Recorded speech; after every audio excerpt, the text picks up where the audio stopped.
Hello, and welcome back to Grave Whispers. Before we begin, feel free to leave a comment and tell me where you're listening from. I love reading every single one. If you enjoy whispers rising straight from the grave, don't forget to like the video and subscribe to the channel. Turn on notifications so you never miss a new story. Now, get comfortable. Dim the lights if you dare. Relax your mind. Let the outside world fade away. And let's begin. Story 1, I spent most of my 20s buying houses that were either decent, damaged, or just plain ugly, and then turning them into something people wanted. On paper, it sounds good.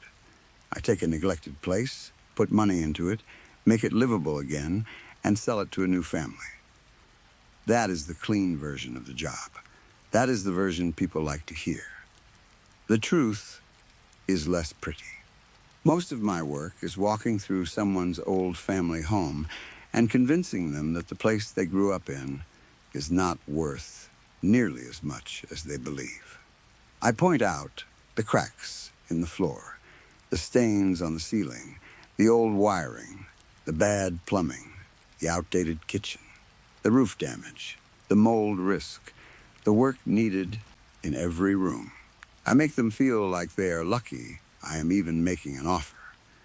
Then I buy it cheap, pay contractors to make it look warm and modern, and sell it to someone else by telling them the opposite story.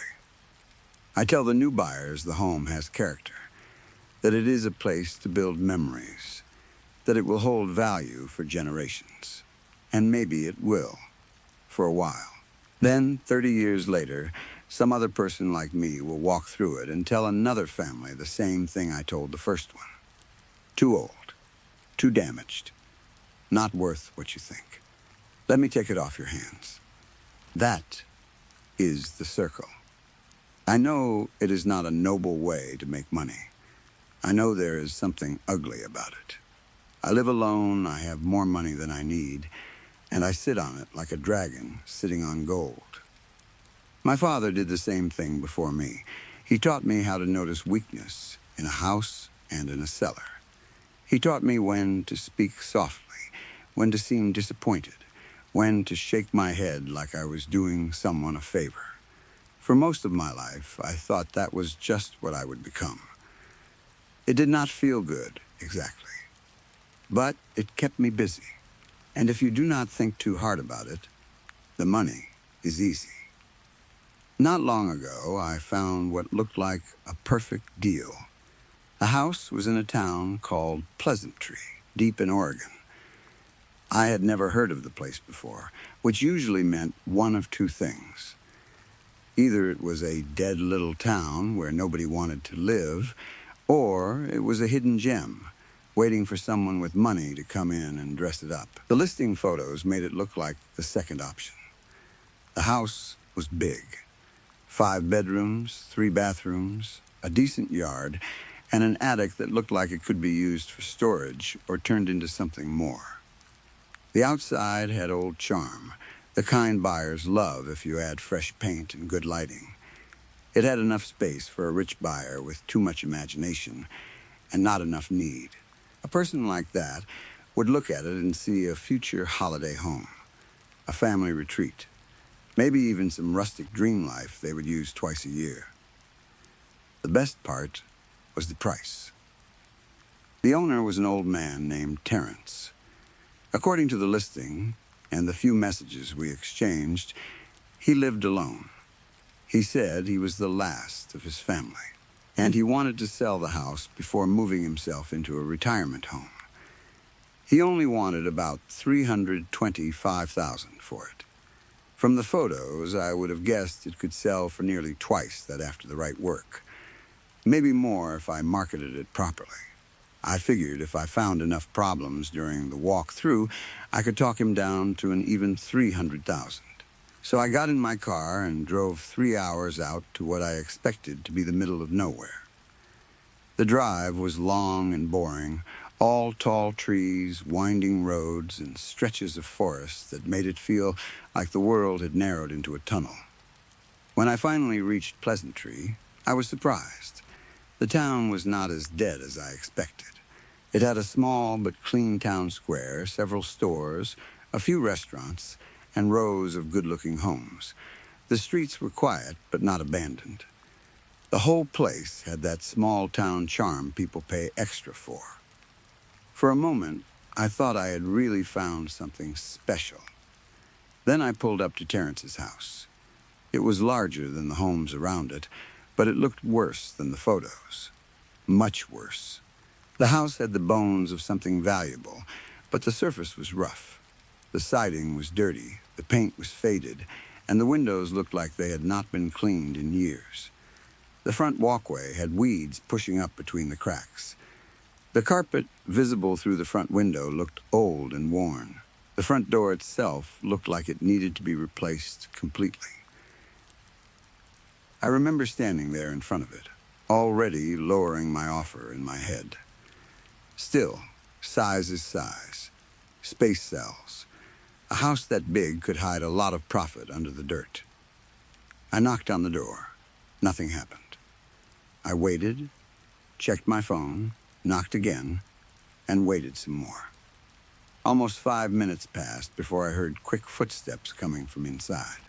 The door opened fast, and Terrence stood there, staring at me. He looked like the house. That was my first thought. His hair was long, thin, and badly balding, hanging around his head in greasy strands. His face had deep lines, and his skin looked too pale. He was tall and wide, bigger than I expected, but he held himself strangely, like he was trying to look smaller than he was. His clothes were dirty enough that if I had seen him anywhere else, I might have assumed he was homeless. Hey, Ethan, he said, looking me up and down. You're a big boy. I paused. Thanks, sir. It's nice to meet you, Terrence. I shook his hand, even though I did not really want to. His palm felt damp, and his grip was too soft for a man his size. Something about him made me uncomfortable right away, but I needed him to like me. The best deals often come from people who feel seen, heard, and gently pushed into doing what you want. He stepped back and let me in. The first floor was dark. No lights were on, even though it was daytime outside. Heavy curtains blocked most of the windows. The furniture was badly placed, like things had been shoved around without reason. The air smelled stale and old, with a faint sourness under it. It was the smell of a place that had not been properly opened or cleaned in a long time. Terrence began showing me the house. So, this is the living room, Ethan, he said, his voice too quiet. You know, I really like it. It's where I watch the big game. He gave a small laugh, but it died quickly. I looked around and made mental notes. Smoke stains on the walls, old television, cracks in the floor, water damage near one corner. The room was worse than the photos by a wide margin. In fact, the photos on the listing had to be years old, maybe longer. Either that, or someone had staged the place once, taken pictures, then let it fall apart. So hey, Ethan, Terrence said as I crouched near a crack in the floor. You a family man? I had a daughter, but she had to move, so, you didn't mention a basement, I said. I was looking past him at a door tucked behind the stairwell leading to the second floor. A basement would change things. More square footage, more storage, maybe even a finished space if I got lucky.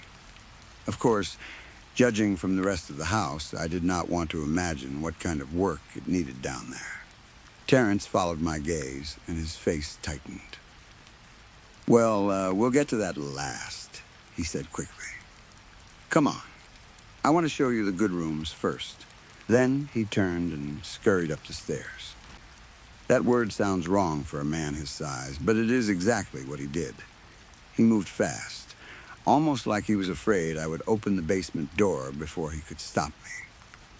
I followed him, already annoyed and ready to get through the walkthrough as fast as possible. The second floor was worse than the first. Terence kept talking about his family, but I barely listened. He mentioned his daughter again, then his wife, then old holidays, birthdays, meals in rooms that used to be full of people. His words ran together like he was talking more to himself than to me. I was too busy watching a roach crawl up the wall and disappear into a small hole near the ceiling. "You didn't mention you had a bug problem," I said. Terence froze. "Oh, that's new. Yeah, I didn't even... Man, I'm sorry, Eric." I stared at him. "My name is Ethan." "Right," he said quickly. "Right, sorry, Ethan. I should have walked out then." Between the condition of the house, the pests, and the owner forgetting my name 5 minutes into the tour, any reasonable person would have left. But there was too much money on the table. The basement alone might make up for the cost of extermination and renovation. Greed has a way of making warning signs look like negotiation tools. Terence finally led me to the last room on the second floor, a small bathroom. It was filthy. The toilet was clogged. The sink had wet toilet paper in it. There were stains on the floor that I did not want to identify. Terence stood near the door, sweating now, watching my face like he was waiting for me to explode. I just shook my head. "Hey, Eric," he said, "before you judge, look at how nice the window is on your right." I did not look. I just stared at him. "There isn't a window," I said. "It's a small bathroom." His mouth opened and closed. Yeah, sorry, that was it for me. The man was strange, the house was disgusting, and I wanted the process over. I decided to hit him low and see how desperate he really was. "Look, Terence," I said, keeping my voice calm, "I'm going to be honest with you. The house is not what you made it out to be. The listing is misleading. There's pest damage, bad flooring, plumbing issues, smoke stains, and likely more problems I haven't seen yet. After I hire an exterminator and have the place refurbished, I would have to offer you $270,000. And honestly, that's generous." Before he could answer, the whole house groaned. It started as a deep, gurgling sound below us, like something huge shifting in its sleep.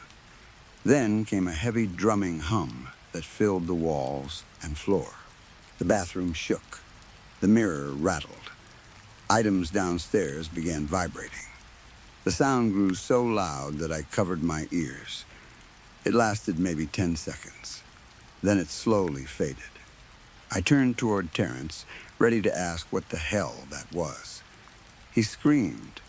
It was not a normal scream. It was wild and animal-like, a raw sound that tore out of his throat. Before I could react, something hard slammed into the side of my head. I think it was a brick. I saw his arm, the blur of red-brown, and then everything went black before I hit the floor. When I woke up, my head felt like it had been split open. My vision was blurry. My stomach rolled.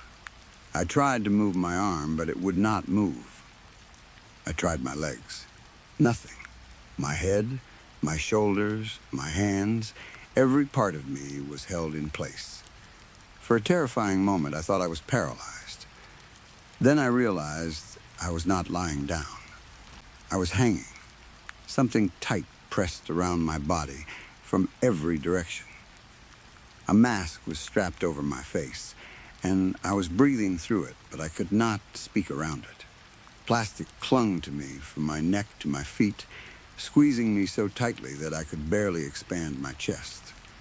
I was sealed inside some kind of giant vacuum storage bag. A small oxygen tank was attached near the mask, feeding me just enough air to stay alive. I was not alone. Through the thick plastic and my blurred vision, I could make out 3 other people hanging around the room in similar bags.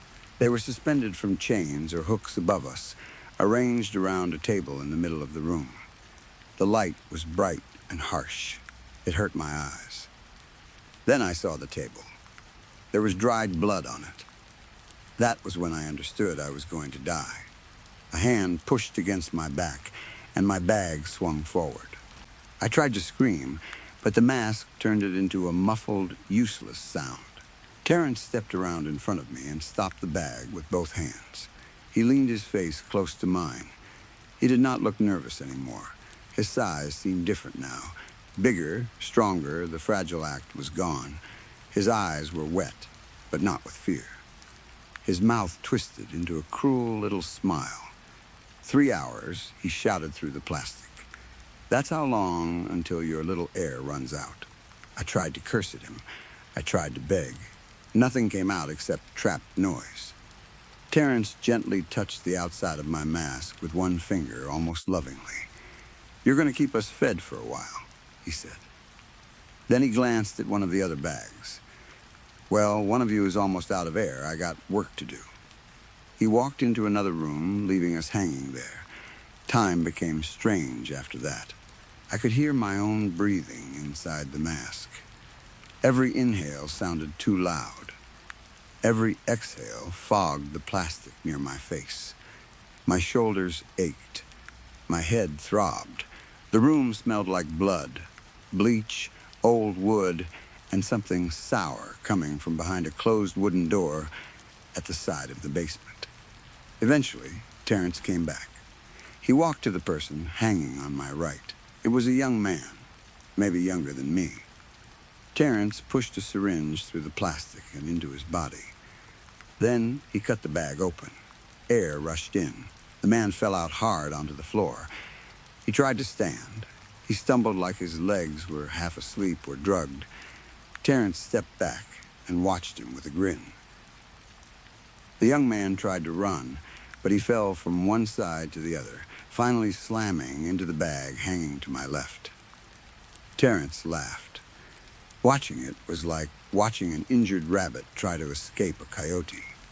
The old man caught him easily. He kicked him, shoved him, and beat him down until the man could barely move.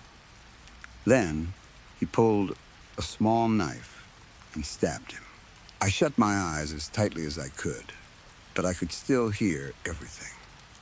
The gasps, the wet sounds, Terrence's breathing. Chains clinked above us as our bags were moved closer to the table. Terrence said something about us getting to know each other better. I think he only wanted us closer to whatever he was about to do. When I opened my eyes again, I finally saw the others clearly. Across from me was a woman with black hair, wearing a fancy suit. She looked like the kind of person who knocked on doors selling expensive services or trying to close deals. Her body was bent awkwardly in the bag, half curled, her face pressed against the plastic. Her eyes were shut tight, like if she did not look, none of this would be real. To my left was a smaller bald man in a white shirt and paint-covered pants. I guessed he had been called here to work on the house. Maybe a painter, maybe a handyman. His eyes were open and fixed on the table. His face was crushed against the plastic. But even through the distortion, I could see a hopelessness in him that chilled me more than panic would have. He looked like a man who had already accepted that nobody was coming. I looked into his eyes because I did not want to look at the table. Terrence left and came back several times, carrying tools, saws, buckets, rags, things I did not want to name. He set them around the table with care, like he was preparing for a normal job. Then he dragged a paint bucket close, sat down, and began to cry. Not small tears, real sobbing. "Marco," he choked out. "Sweet, sweet Marco. God, I'm sorry. You were so much to me, buddy. I don't want to do this to you, but I have to. She's so hungry, Marco, my baby girl. My sweet, sweet baby." He held the dead man's hand for a while. Then he picked up a worn saw and began humming a lullaby. I will not describe every detail of what he did. I wish I could erase it from myself, but I cannot. The sound was enough, the saw moving through skin and muscle, the slow crack of bone. Terrence's broken humming mixed with his crying. He worked slowly, stopping now and then to wipe his face, whisper apologies, or talk to the body like the man was still listening. It felt like it took years. I hated the breaks most of all, because every pause meant it would last longer. By the time he was done, more than an hour had passed. He placed the pieces he wanted into paint buckets. Then he kicked the table hard and cursed under his breath, suddenly angry. After that, he walked away toward the wooden door at the side of the basement. I looked at the bald man to my left. For the first time, that hopeless look in his eyes changed. Only for a second. He stared at Terrence as he walked away, and something like understanding flickered across his face. Not hope, exactly, but knowledge. He knew something I did not. I wanted to ask him. I wanted to ask all of them. Who are you? How long have you been here? What is behind that door? But none of us could speak. Terrence came back after a while. He walked to the bald man's bag and pushed the syringe through the plastic into his arm. He waited a moment, then cut him out. The man hit the floor and scrambled up. He tried to fight. He was smaller than Terrence, and whatever drug had been in the syringe made him weak. But he still fought like a man who had one thought left. Terrence knocked him down. The bald man grabbed at his waist, then at his pants, then at anything he could reach. He kept screaming one word, back, again and again, back, back, back. Terrence laughed as he beat him, but the man kept looking at me with wet, desperate eyes. Back, he gasped. Back, I did not understand. Back? Terrence said, breathing hard. What the hell do you mean, son? Back door? Then his face changed. Ooh, he said, you want to see my baby girl? Yeah, okay, I usually don't let folks see her until they're prepared, but if you're so eager... He grabbed the bald man by the leg and dragged him toward the wooden door. A few minutes passed. All I could hear was Terrence talking to himself behind the door. His words were muffled and strange, like he was praying to the walls.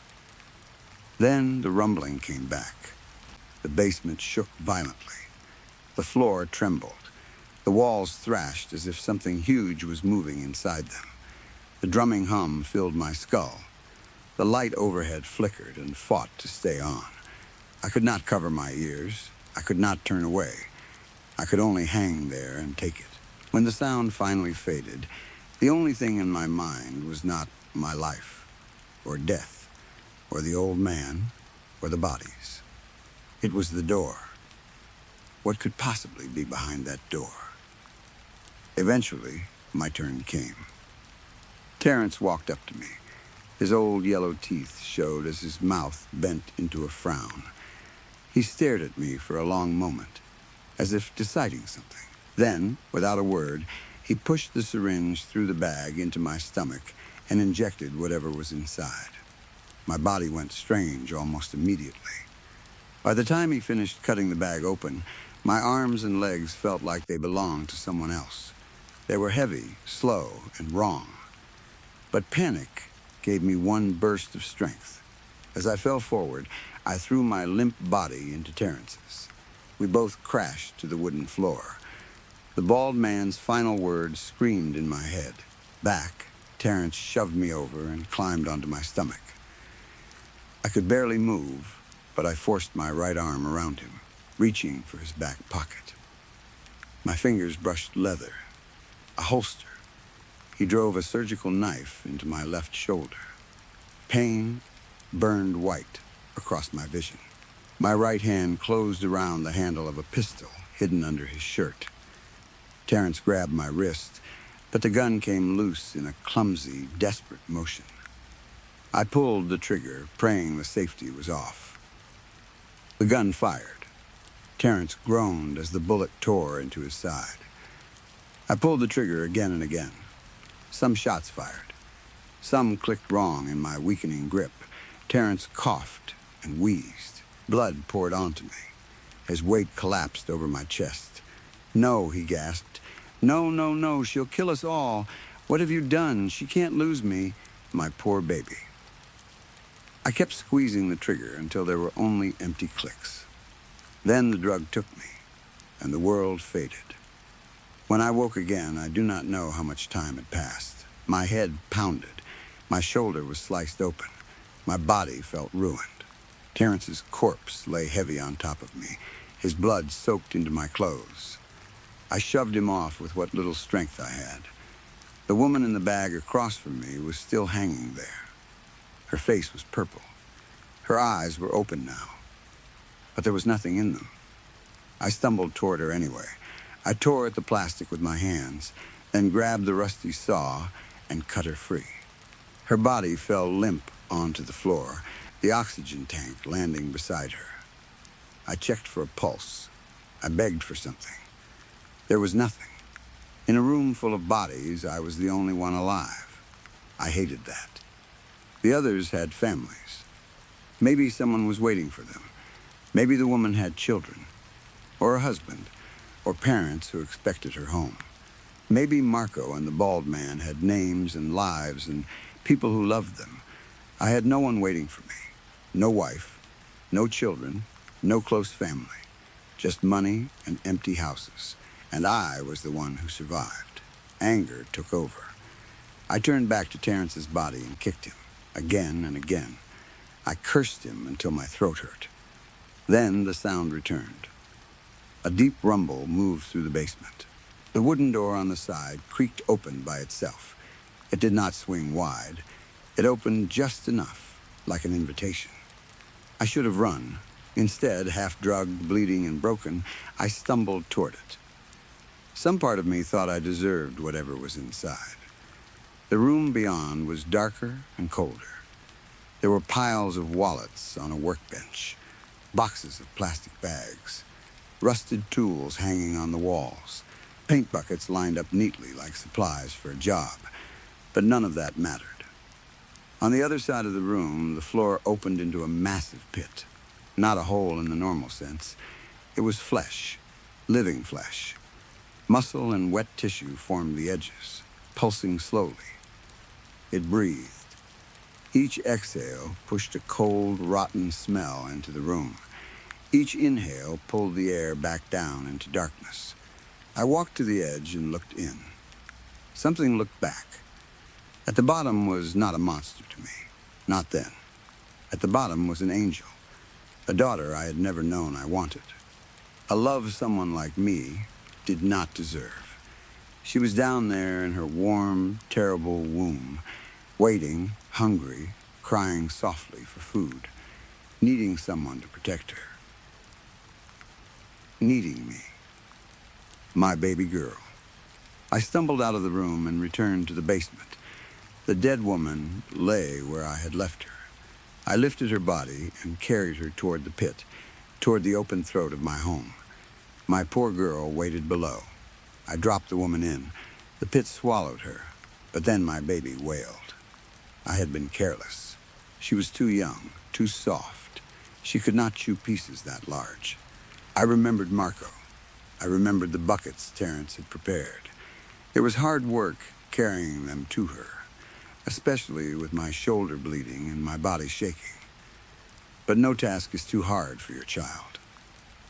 I poured each bucket slowly and gently, giving her time to eat. The walls trembled and purred when she finished. She was happy. But a growing girl needs more than one meal. I went back to Terrence's body and dragged him onto the table. I gathered the tools. I set out the buckets. For a moment, tears came to my eyes. I had killed this poor old man. I had robbed him of his family. No, he had tried to keep her from me. He had kept my daughter away. Anger rose in me, and I slammed my fist down on the table. Then I forced myself to breathe. I did not want to scare her. She needed calm. She needed love. So I hummed her favorite song as I worked. It took a long time, but when her dinner was ready, I carried it to her. She ate well. Afterward, the walls made soft, sleepy sounds, and I sat beside the pit, telling her how lucky I was to finally have a family. I told her I would take care of her. I told her I would give her the world. Then banging came from upstairs. I lifted my head. Someone was at the front door. My legs shook as I climbed out of the basement and made my way up the stairs. I stayed away from the windows. The banging continued. A man's voice shouted from outside. "Hey, anyone home? I've been here for 20 minutes. You want your toilet fixed or not, man?" I stood in the dark hallway, listening, then I smiled. Story 2. My name is Claire, and I still remember the day I bought Fen as clearly as if it happened yesterday. He was barely a month old, a tiny German Shepherd puppy with paws too big for his body and ears that had not fully decided whether they wanted to stand up or flop down. He was soft, warm, clumsy, and so full of trust that it hurt my heart to look at him. The first time I held him, he pressed his little nose under my chin and made a small, sleepy sound, and that was it. He was mine. Or maybe I was his. I never really knew which way it worked with us. Fen grew up beside me. He was there through every bad day, every lonely night, every breakup, every failed friendship, and every silent morning when I could not make myself get out of bed. People came and went. Boyfriends made promises and broke them. Friends moved away, changed, forgot to call, or simply drifted out of my life. But Fen stayed. He was always there, following me from room to room, resting his head on my knee while I worked, pressing his warm body against me when I cried. He knew when I was sad before I did. He knew when I was angry. He knew when I needed space, and he knew when I needed him to ignore that space and shove his big head into my lap anyway. That is why this is so hard to write. Because Fen is gone. And yet, just a few minutes ago, I saw him out of the corner of my eye. He was standing near the hallway, half hidden behind the wall, watching me. The second I turned my head, he darted away. I heard claws scrape against the floor, but when I ran after him, there was nothing there. No dog, no shadow, no sound. Some part of me knows it will not be the last time I see him. I should go back. Not all the way to the beginning, but close enough. Ben and I were sitting on the porch when it started. It was late evening, and the woods around my house were already losing shape in the dark. I live in Norway, far from the larger towns, in a small house surrounded by thick trees and old silence. The kind of place people call peaceful during the day, but once night falls, peaceful starts to feel like another word for abandoned. That night, the wind was moving through the trees, not strongly, just enough to make the branches whisper and shift above us. The air was cold, but not in the normal way. I know Norwegian cold. I have lived with it my whole life. This was different. It did not feel like temperature. It felt like something touching the skin from the inside. A wrong kind of cold. A cruel kind. It made me think of the old stories, the ones everyone knows, even if they say they do not believe them. Giants in the mountains, trolls under bridges and deep in stone places, spirits that walked before a person arrived, strange doubles that wore a familiar shape, creatures from the Edda and from poems older than the churches. I had never believed in any of it. Not really. Stories are stories, and the woods are only woods. At least, that is what I thought then. Fen was lying at my feet, his body stretched across the wooden boards of the porch. He was big by then, around 70 pounds, strong and healthy, with a thick coat and bright eyes. I was sitting in my chair with a blanket around my shoulders, listening to the wind and trying to enjoy the quiet. Then, Fen suddenly sat up. He did it so fast that his shoulder hit my leg. "Fen," I said, half laughing and half annoyed. Usually, just saying his name made him look at me. He always expected a treat, or at least a scratch behind the ears. But that time, he did not even turn his head. He walked to the edge of the porch and stared down the driveway. His body went stiff. The fur along his back lifted. Then he made a low, quiet woof. Not a bark, not a growl. Something between the two. A warning, maybe, or confusion. I leaned forward and looked where he was looking. A light appeared at the end of the driveway. It was bright blue, not the blue of police lights, not the pale blue of headlights through mist. This was deeper, cleaner, and far too bright. It lit up the trees on both sides of the driveway, turning the trunks strange and flat, like painted objects in a dream. I lifted a hand to shield my eyes. The light was almost blinding. Fenn kept staring straight into it. "Fenn?" I whispered.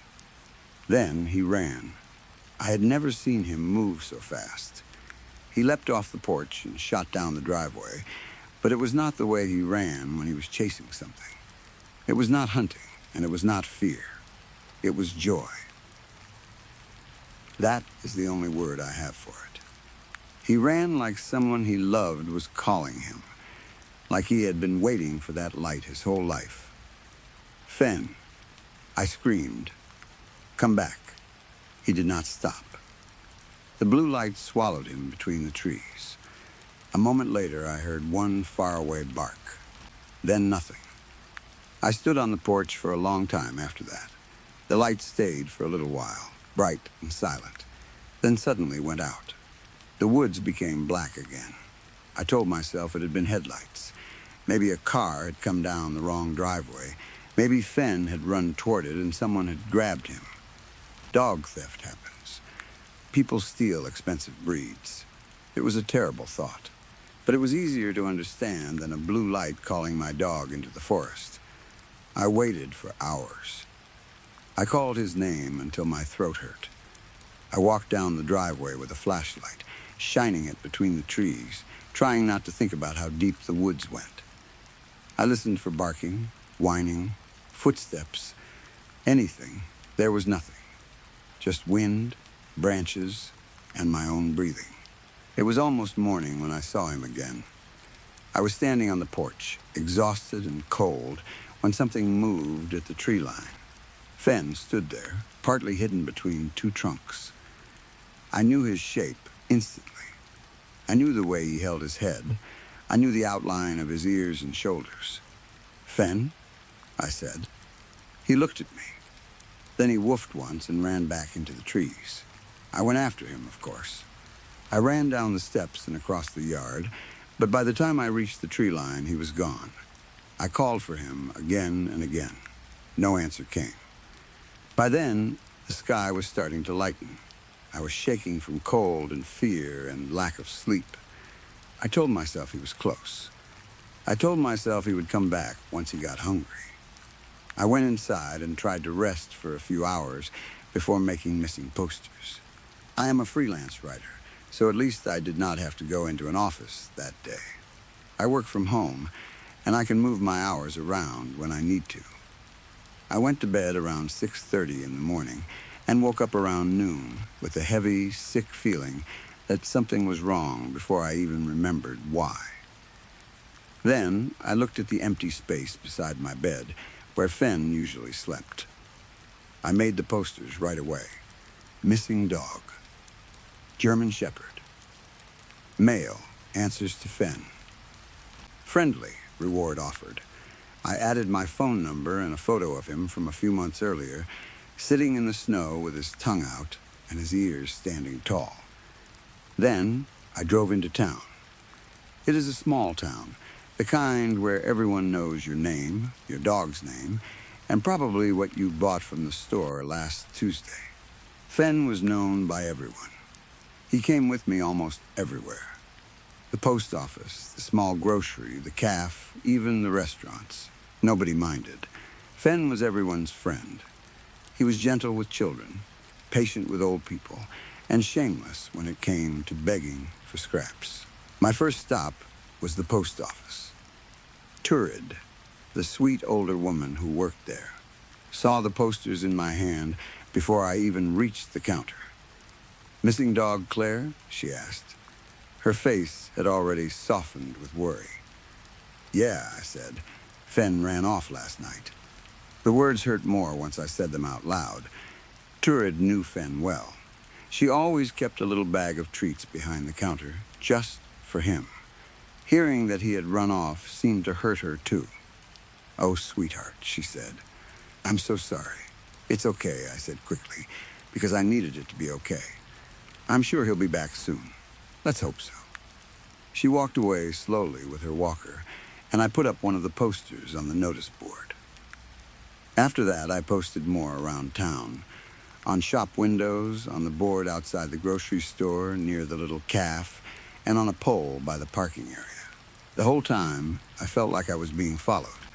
At first, it was only a feeling, a prickling at the back of my neck, a sense of movement just outside my vision. Then I saw him, Fen, or something shaped like Fen. He was across the street, peeking from behind a parked car. When I looked straight at him, he pulled back and hid. My heart leapt before my fear could stop it. "Fen?" I called. The shape did not move. I walked closer. A head slowly appeared from behind the car. It looked like him at first glance. Same size, same color, same ears, but the eyes were wrong. I know Fen's eyes the way I know my own hands. Big, black, dopey, loving eyes that looked up at me every day as if I had invented food and sunlight. These were not his eyes. These were green, pale green, human green. They watched me with a kind of stillness no dog should have. Even then, like an idiot, I called to him.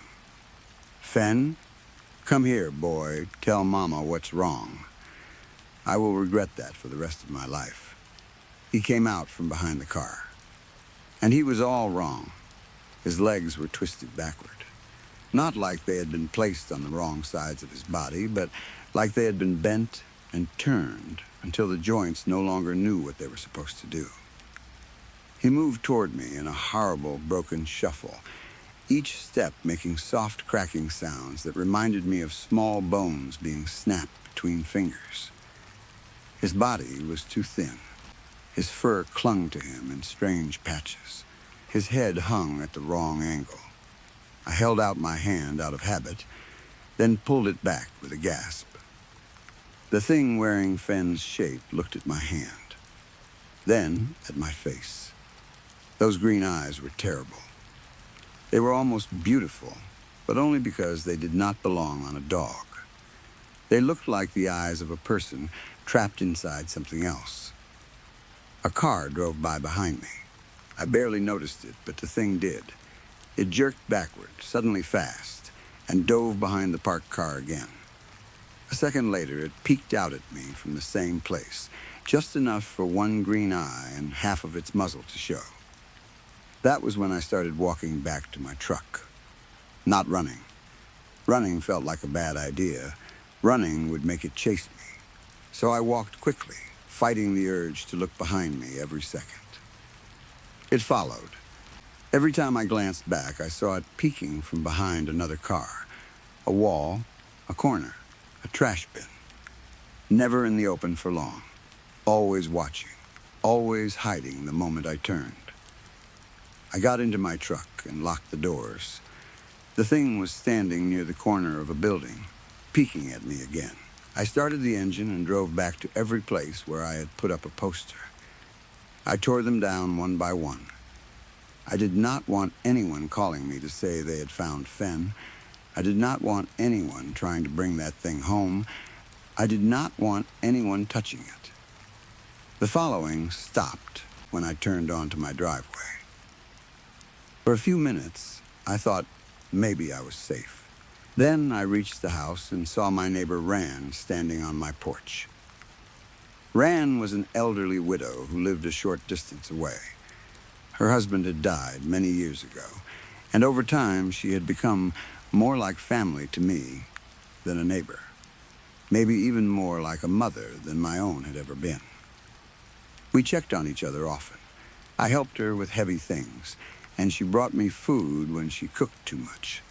She was kind in that quiet, old-fashioned way that never asked for praise. She waved when she saw my truck. And beside her, peeking around the corner of my porch, was Fen.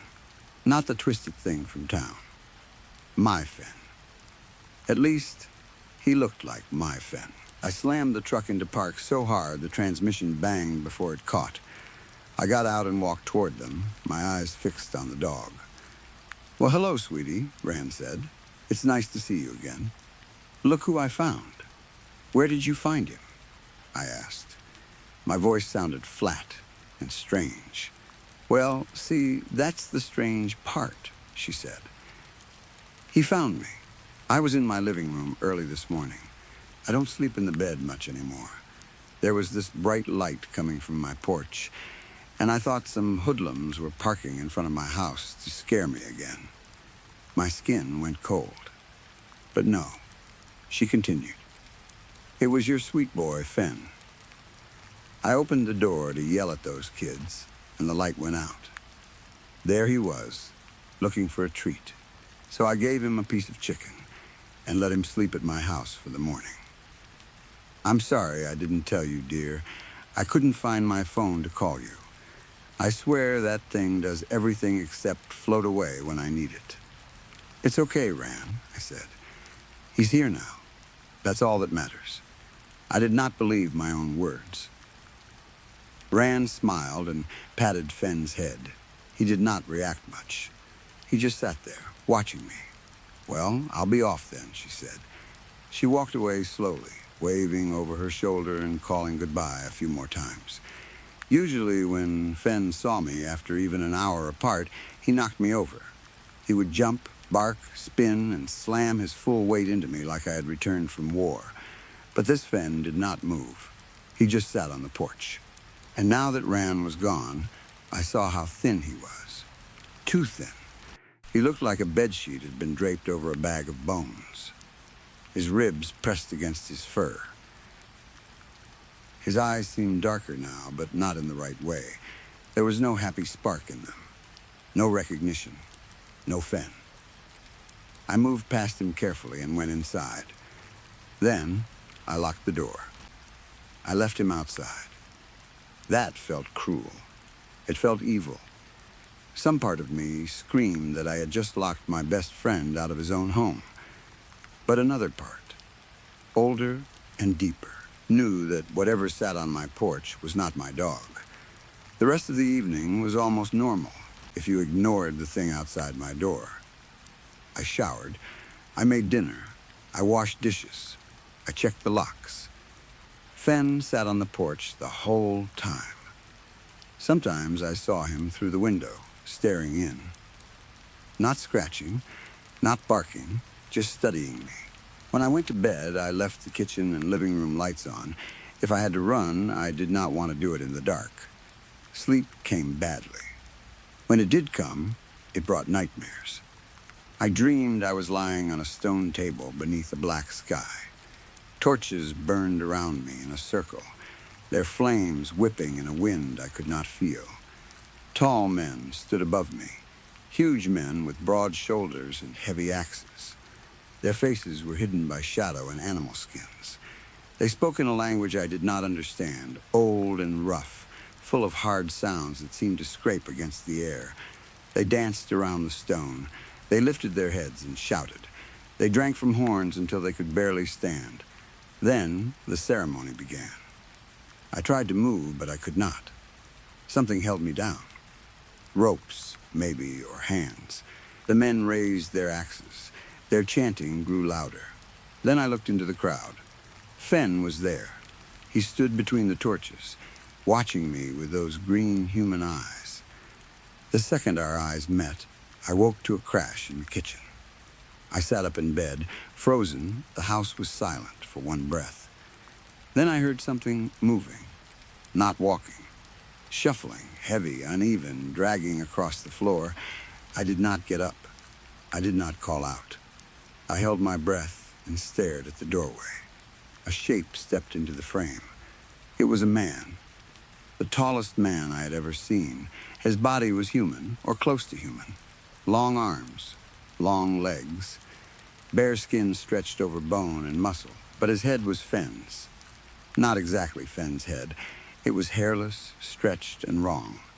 But I recognized him anyway. The shape of the muzzle, the ears. The face I had loved for years pulled over something that had no right to wear it. Its eyes opened. They glowed green in the dark. It placed one hand on my door and began to push it wider. Then a howl echoed from outside. The thing in my doorway stopped. It opened its mouth and howled back through its dog face. When its jaws parted, I saw too many teeth. They grew from places teeth should not grow. From the gums, the roof of the mouth, the sides of the tongue. Some were small, some were long. Some looked human. I turned away, covering my face.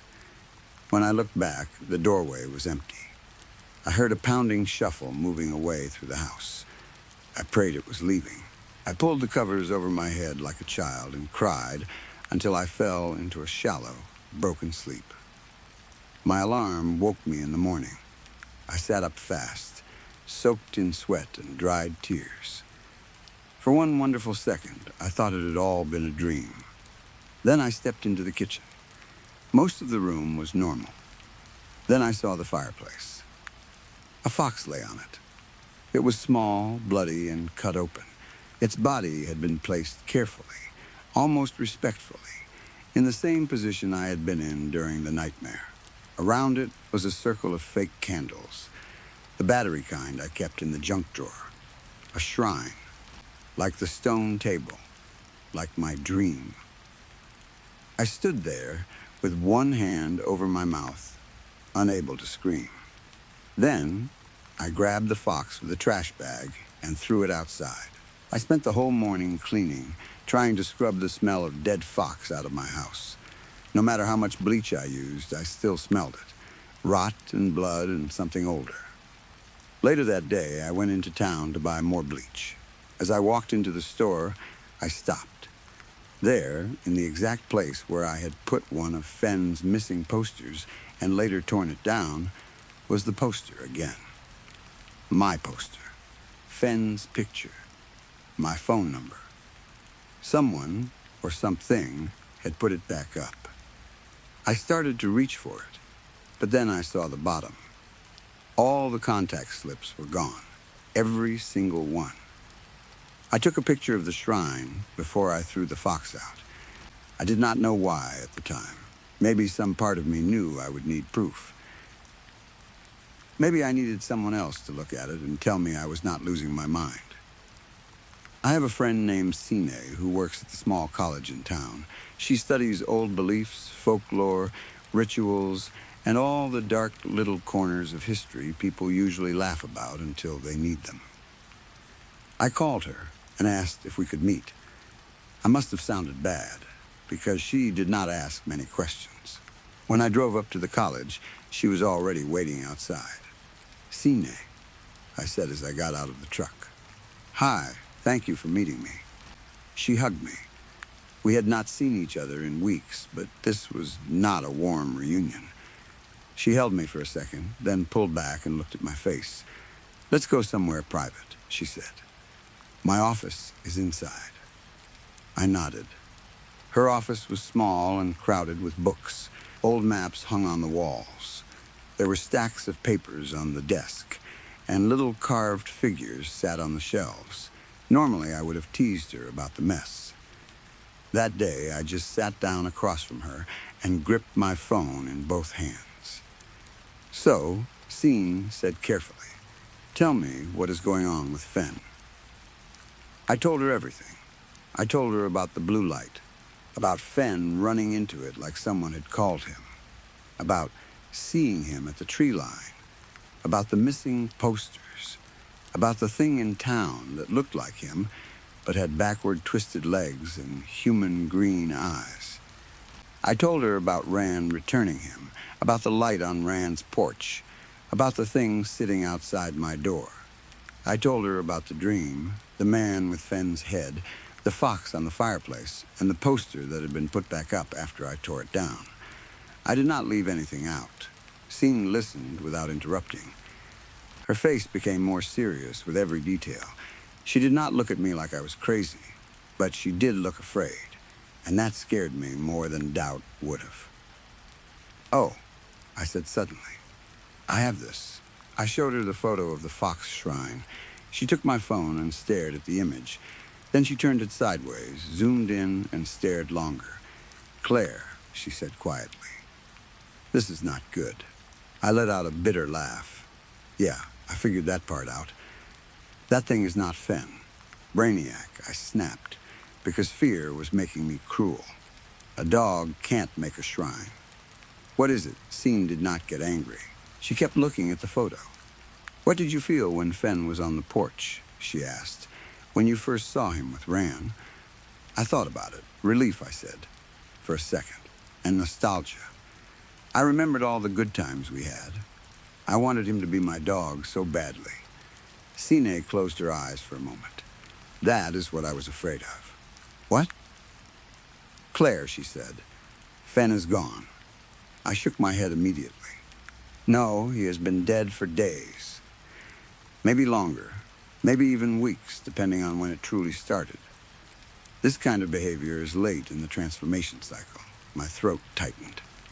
"Transformation? What do you mean? What happened to Fen?" Sine leaned back in her chair. "I think he was taken over by a Varger," she said. "A kind of double, a doppelganger, but not the harmless kind people talk about in stories." I stared at her. "A copy? In a way. In old stories, a Varger can appear before a person arrives.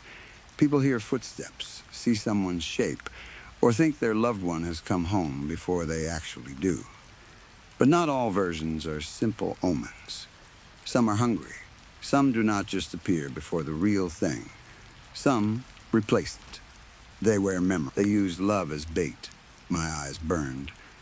"So the thing in town and the thing at my house, both connected," she said. "Maybe two forms, maybe two stages. Maybe one calling another. I cannot say for sure." "Was that Fen at my door last night?" Scene did not answer right away. That was answer enough. I asked more questions. Too many. She answered as much as she could. She told me not to trust anything that looked like Fen, not even if it acted like him. Not even if it remembered things only he would know.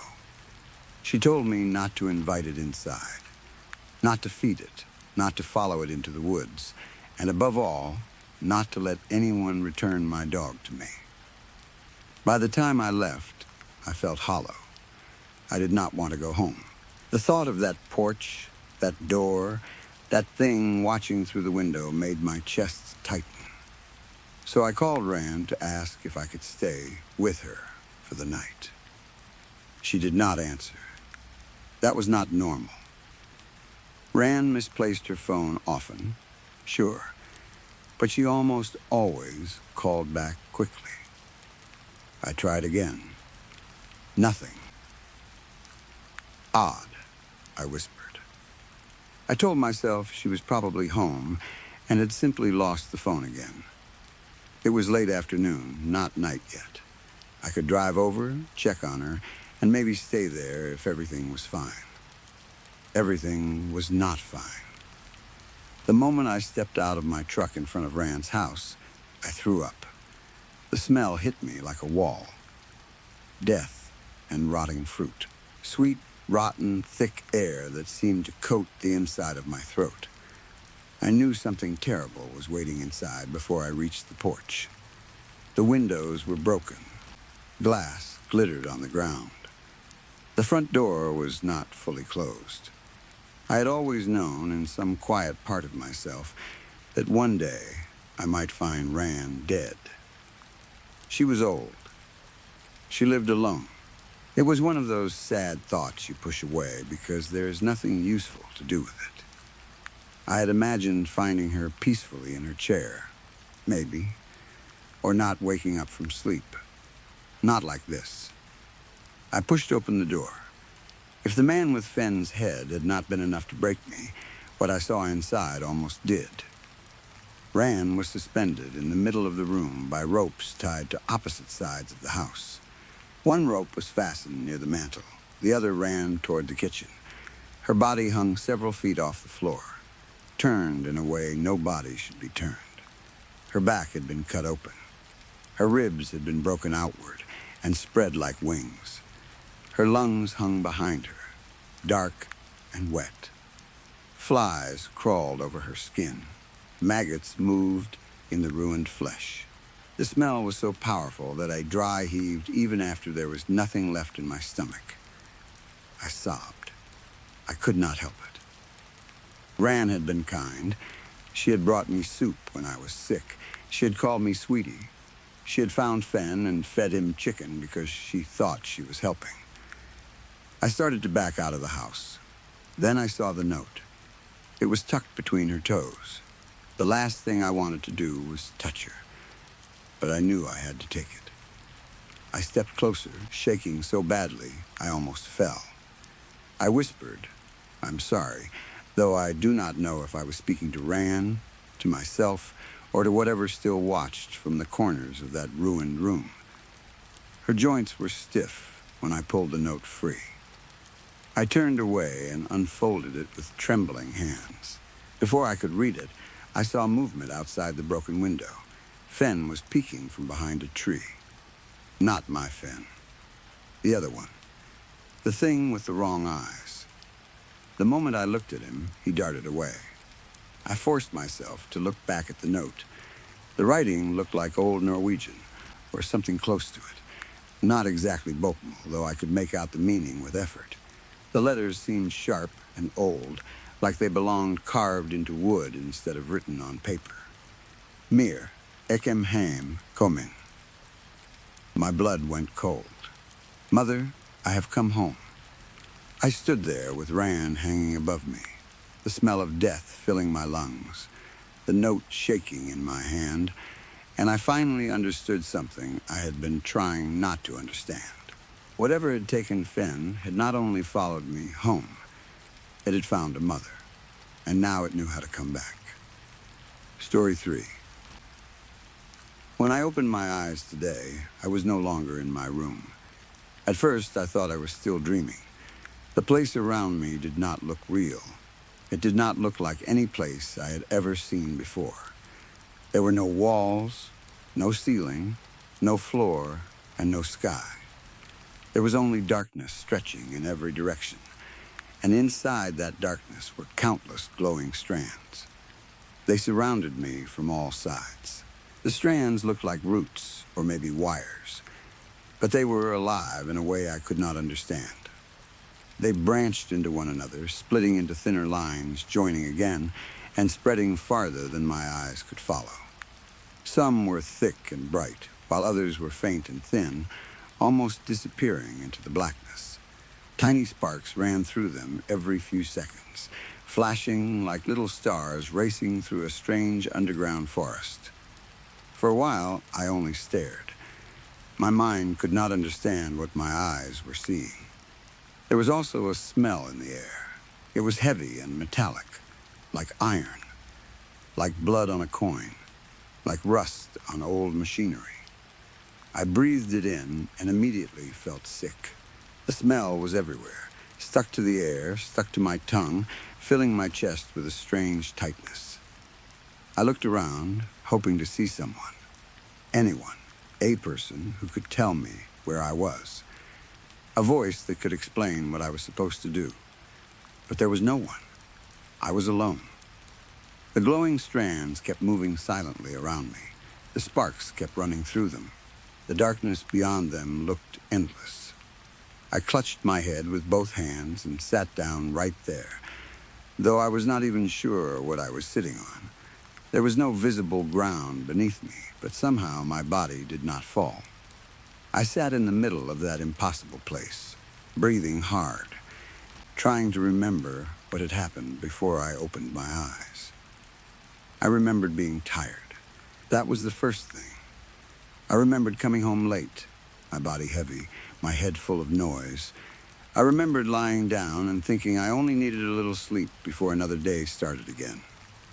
Work, study, pressure, people, expectations, same routine, same tired face in the mirror. Then nothing. Then this place. I pressed my palms against my temples and tried to calm myself. Think, I whispered. Just think. But before I could understand anything, the whole place changed. A strange restlessness moved through the glowing strands. It was not sound, exactly. It was more like a feeling passing through the air, a sudden nervous movement, like the place itself had become afraid. The wires around me began to shake. Sparks ran faster. Some of the glowing strands detached from each other one by one and pulled back into the darkness. They disappeared as if something was dragging them away. The smell of iron changed too. It became sharper, more bitter.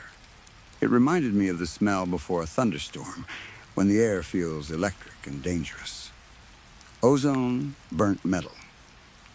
Something about to break. I stood up quickly. That was when they appeared. A group of people came out of the darkness. At first, I felt relief. I was not alone anymore, but the feeling faded as soon as I recognized them. These were not strangers. I saw them every day. Some were from school, some were from the office, some were people I had passed on the street so many times that their faces had become part of my normal life. They stood together in front of me, silent and unmoving, their faces half lit by the glow of the strands behind them. And right beside them stood another man. He had slumped shoulders. His head was slightly bent forward. His arms hung at his sides like he had no strength left to lift them. He looked exactly like me. I froze when I saw him. For a second, I could not breathe. It was my face, my body, my tired eyes, my defeated posture. He looked like my reflection, but not from a mirror. He looked like the version of me I tried not to notice, the version that appeared when I was too exhausted to pretend everything was fine. My eyes stayed on him for a moment, but then fear pushed me forward. I ignored the man who looked like me and ran toward the crowd instead. "Hey," I called out. My voice sounded small in that endless, dark place. "Tell me what I'm supposed to do. Please, what am I supposed to do?" The people in the crowd did not answer.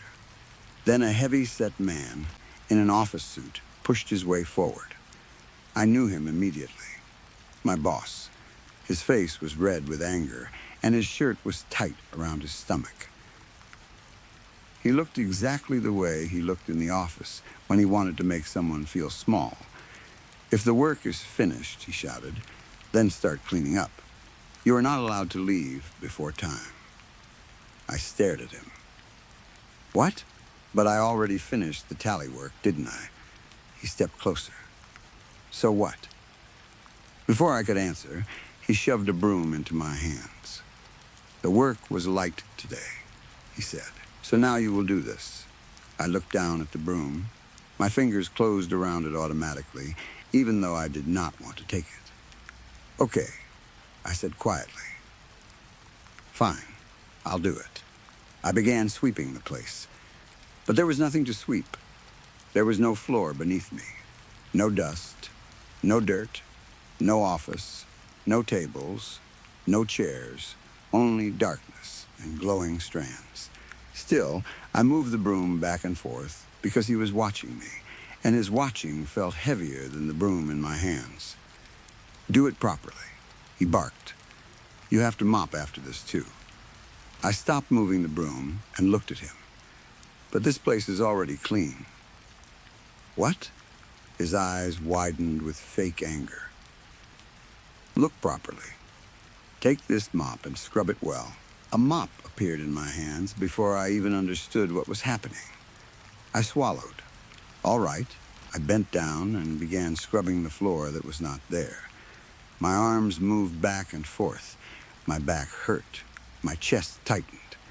I scrubbed harder because he stood over me, breathing loudly, waiting for a mistake. I started to pant. "It's done, sir," I said finally. He looked around as if judging invisible work. "Very good," he said. "Now you can leave. Keep working like this every day and you will get a promotion." The word promotion floated in the air like bait. I turned around, wondering where I was supposed to go. Before I could take a step, Two guys my age appeared behind me and placed their hands on my shoulders. I knew them, too.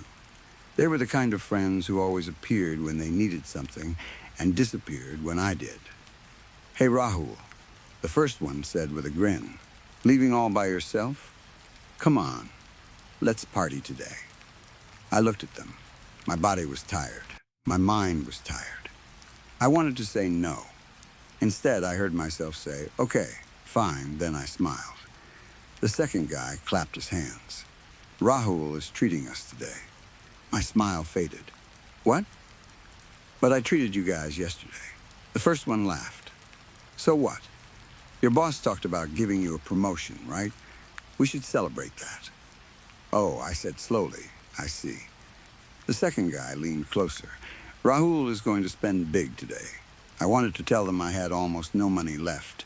I wanted to tell them I was saving for exam books, for travel, for home expenses, for the small things I never got to buy for myself. But the words stayed stuck in my throat. "What do you guys want to eat?" I asked.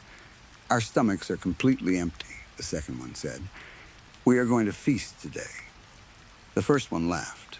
"And when it's free, why wouldn't we?" Both of them laughed loudly. The darkness around us shifted, and suddenly we were inside a restaurant. It happened without walking there. One second I was in that strange, glowing place, and the next I was sitting at a table with bright lights above me and plates of food spread everywhere. The restaurant was crowded, but the voices around us were blurred. My friends ordered everything they wanted. Starters, main dishes, drinks, more food than any of us needed. I watched them eat. They barely spoke to me except to ask for more. By the time they finished, both of them leaned back in their chairs, holding their stomachs and laughing.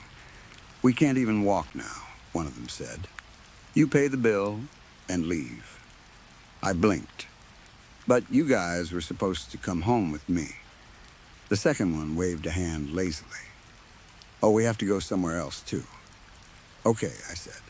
The waiter placed the bill in front of me. My friends did not even look at it. I reached into my pocket and took out the last of my money. My fingers moved slowly as I paid. I felt each note leave my hand like something being pulled out of my chest. Then the restaurant disappeared.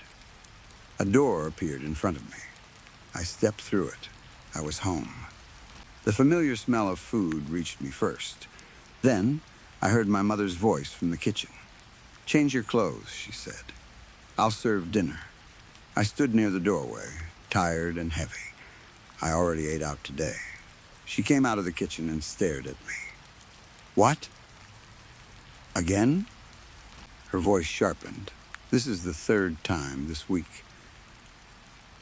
"Why do I even bother cooking when you are always eating outside? Do you think we have a money tree at home?" "Please, Mom," I said softly. "I'm just tired." My father was sitting at the table with the newspaper in his hands. He folded it slowly and placed it aside. Then he looked at me. "Rahul," he said, "I need to talk to you." "I'll change and come back," I said, already turning away. "Change later. Come here first." I stopped. My body wanted to keep walking, but my feet turned back on their own. I went and sat in front of him like a child waiting to be scolded. He stared at me for a few seconds before speaking. "Is that how you speak to your mother?" "Sorry, Dad. Coming home this late is not right." That is what directionless boys do. There was a lot of work today." His eyes narrowed. "So now you have started lying too? I saw you going into the restaurant with those two loafers." My mouth went dry. "Sorry, Dad. They came up to me on their own. I usually stay away from them." "I see." He leaned back. "And how is your UPS preparation going?" The question landed on me like a weight. "I'm trying," I said. "Trying?" He repeated. "Sharma's son got selected. You know." "Yeah," I said, unable to stop myself. "But he doesn't have to worry about other things like I do. His father has a business. He can sit and study all day." My father's face changed. "What are you trying to say?" he asked slowly. Do you have too much stress? Are you losing your mind over this little bit of work? If you had been in my generation and seen what I went through, then you would understand real struggle. The wires around me began to move again. The house, the restaurant, the office, everything seemed to blur. The glowing strands tangled above and around us. Sparks started firing too fast. Some wires twisted into knots. Others ripped away and vanished into the dark. The air became hard to breathe. I clutched my head and stood up. Enough. I shouted. Everyone went silent. There's so much tension outside, I said, my voice breaking, and when I come home, there's tension here, too. Where am I supposed to go? My father stood up so fast his chair scraped backward. Don't go anywhere, he shouted. We will leave instead. The words echoed strangely. Suddenly, my boss stood nearby again, looking at me with cold eyes. If you stop working, he said, someone else will replace you. Then he turned and walked into the darkness. My friends appeared beside him, laughing. Call us when you are paying next time, one of them said. Still laughing, they followed my boss and vanished into the dark. My father shook his head. You still don't understand, he said. My mother looked at me. For one brief moment, I thought she would stay. Her eyes softened, and I thought she might say my name. I thought she might step toward me and ask if I was okay. Instead, she lowered her eyes. Then, she walked away with the others. No, I said. My voice came out small. Wait, where are you all going? I ran after them. Stop, please stop. They kept walking. Don't go, I cried. I don't know what I'm supposed to do. I reached my hand toward them. For a moment, I expected at least one of them to turn back. No one did. One by one, they vanished into the darkness. Then I was alone again. The glowing strands were fewer now. Many had disappeared. The darkness had grown wider, deeper, heavier. It stretched endlessly around me, swallowing the places where the people had gone. I shouted again and again. Hello, my voice came back to me. Please, only the echo answered. I dropped to the ground and grabbed my knees. The fear I had been holding back finally broke open inside me. I began to cry, not like someone who wanted attention, but like someone whose body had no strength left to pretend. Stop, I whispered. Please, don't leave me alone. For a while, there was no answer. Then a voice spoke behind me. Let them go. I lifted my head. The man who looked exactly like me was still there. He had been standing to the side the whole time, silent and waiting. I had ignored him again and again, but he had not left. His shoulders were still slightly bent, but his eyes were calm. What do you mean? I asked. Let them go, he said. You are not alone. I laughed weakly through my tears. Then who is with me here? You? My own reflection? He stepped closer. And who else do you need? I stared at him. He tilted his head a little, studying me like he knew every thought inside me. Why don't you smile a little? He asked. You used to smile all the time. You used to hum and sing everywhere you went. I don't sing, I said quickly. Yes, you do. No, I said. I left all of that behind in school. He smiled sadly. That day, while cleaning the office, he said, you were humming. You did not even notice it. That girl from the other department heard you and complimented your voice. I looked away. I remembered that day. I remembered holding a broom after finishing work that was not even mine. I remembered being angry, tired, and embarrassed. But somewhere in the middle of it, a tune had left my mouth without permission. For a few seconds, I had forgotten where I was. I had forgotten the boss, the work, the pressure. I had just hummed. Then the girl had smiled and said, you sing well. I had laughed awkwardly and stopped. The reflection took another step toward me. Why don't you do what your heart truly wants?" he asked. My throat tightened. "What if they leave me? Some will." His answer hurt because it was honest. "What if they don't understand? Most won't." The glowing strands around us pulsed softly. I wiped my face. "Then what do I have left?" He looked directly at me. "The boy who sang while walking home," he said. "The one who filled notebooks with lyrics. The one who did not measure his worth by promotions, exams, money, or other people's approval." I could not speak. His voice became softer. "You have the part of you that was still alive before you buried it under everyone else's expectations." I looked down at my hands. They were shaking. "I don't know how to be that person anymore," I whispered.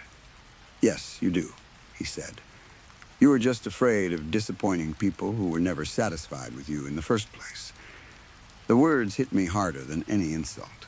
I thought of my boss, always finding more work.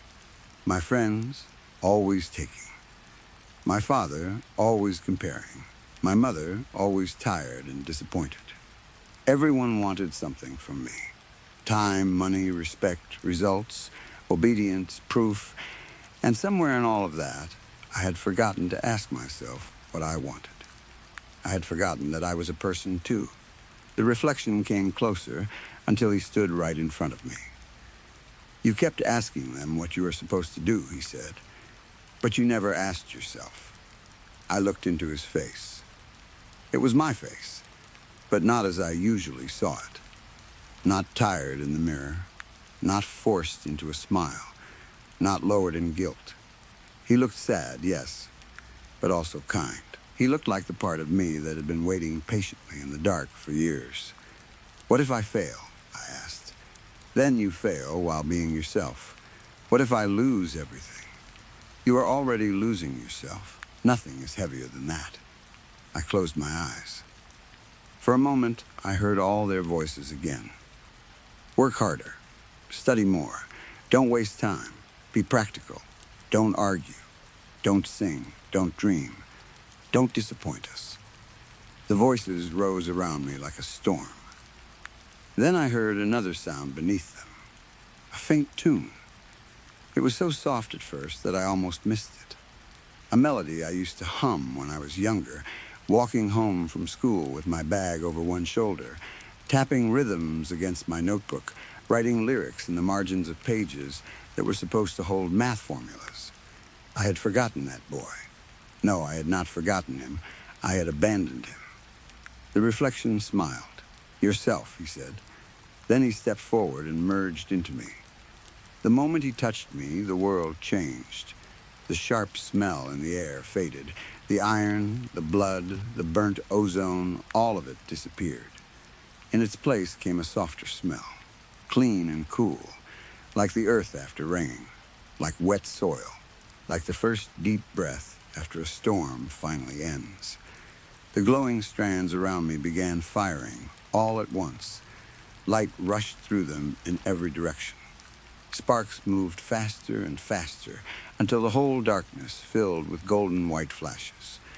The strands stretched endlessly around me, branching and joining, carrying light like thought itself. For one brief moment, I saw what they truly were. They were not wires. They were not roots. They were neurons, countless neurons, spreading through the dark inside my own mind. And for the first time in a long time, they were awake. Story 4. When my mother was alive, she was an amazing storyteller. My brothers and I grew up listening to her talk about everything. She told us stories about her childhood, about how she met our father, about the silly things we did when we were babies, and about the trouble my brothers got into when they were young. Those stories were nice, but they were never our favorites. Our favorites were the scary stories. Mom knew how to tell horror better than anyone I had ever known. She did not just tell the story. She performed it. She would turn off the lights, grab a flashlight, put on spooky music, and lower her voice until we were leaning forward without even realizing it. She told us about axe murderers hiding in the woods, escaped patients from mental hospitals, strange footsteps in empty houses, and faces in windows that vanished when you looked twice. Once, she told a story that we were all pretty sure was just Nightmare on Elm Street, with a few details changed, even though she swore she had never seen it. But there was one story she told more than all the others.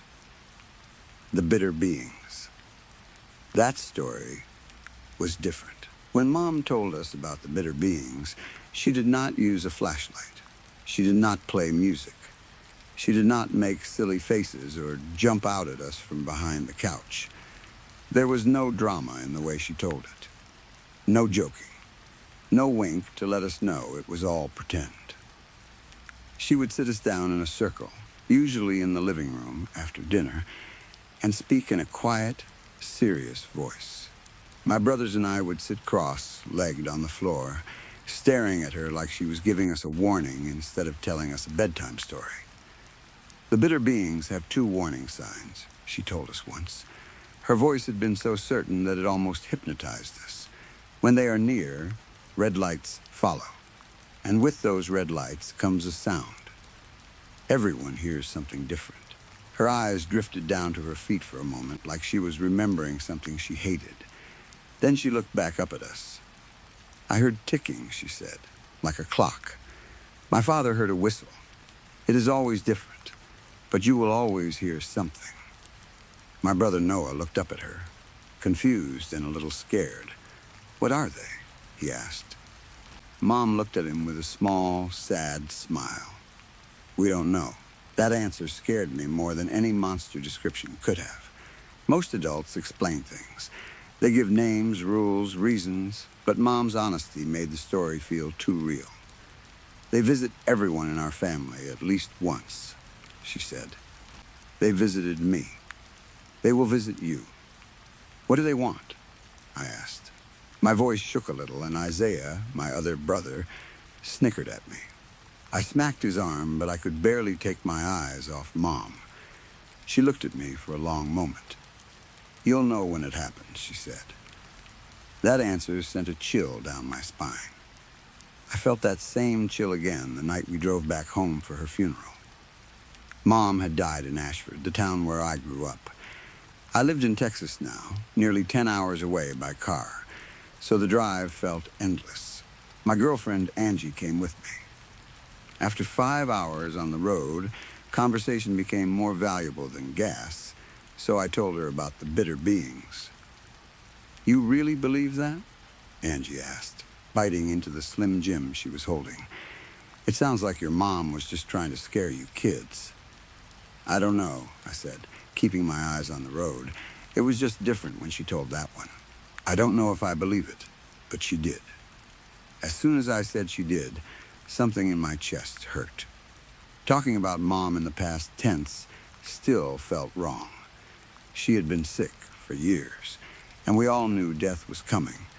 But knowing something and living through it are 2 different things.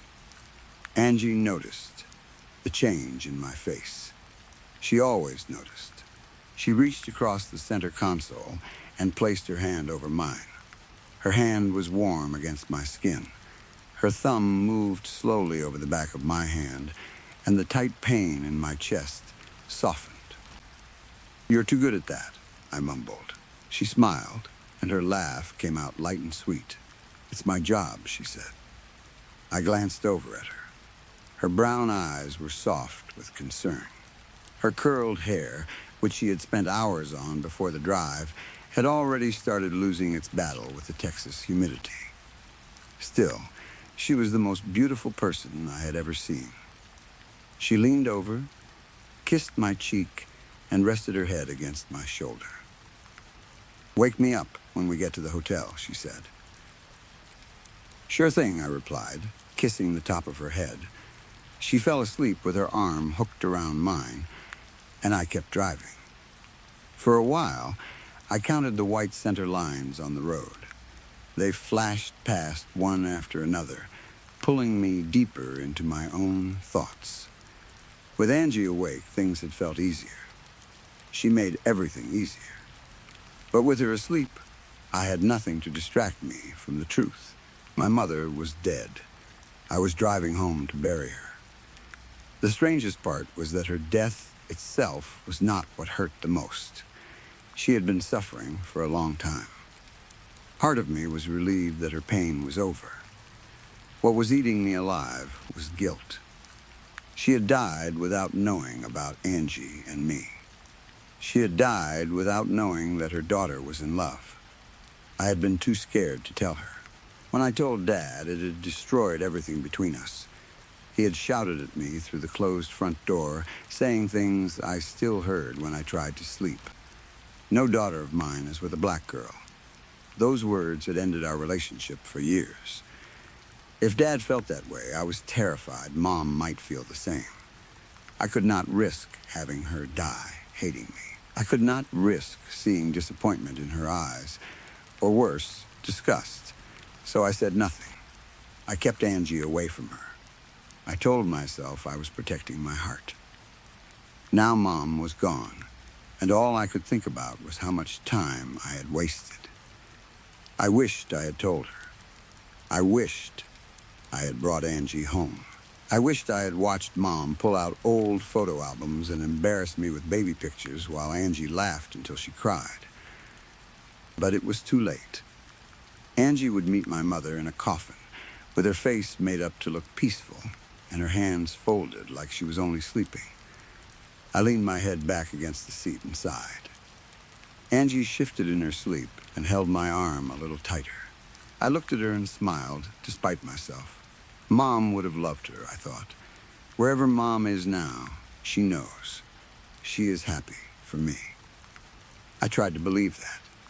We reached the Speakeasy Inn about 2 hours before the family gathering. I woke Angie, who grumbled like a tired cat, and we carried our bags into the room. I'm going to take a quick shower, I said, dropping my bag near the bed. Angie crossed her arms and looked at me closely. "Hey," she said softly, stepping toward me. "Are you okay?" I nodded, but she saw right through it. "Really?" she said. "Tell me." I sighed and leaned into her hand when she touched my cheek. "I just feel guilty," I admitted. "She died not knowing about you, about us." Angie's mouth softened into a small smile. "Katie," she said, and somehow my name always sounded beautiful when she said it. "She knows now. She's looking down at us, and she sees how happy we are. And she's happy. I know she is.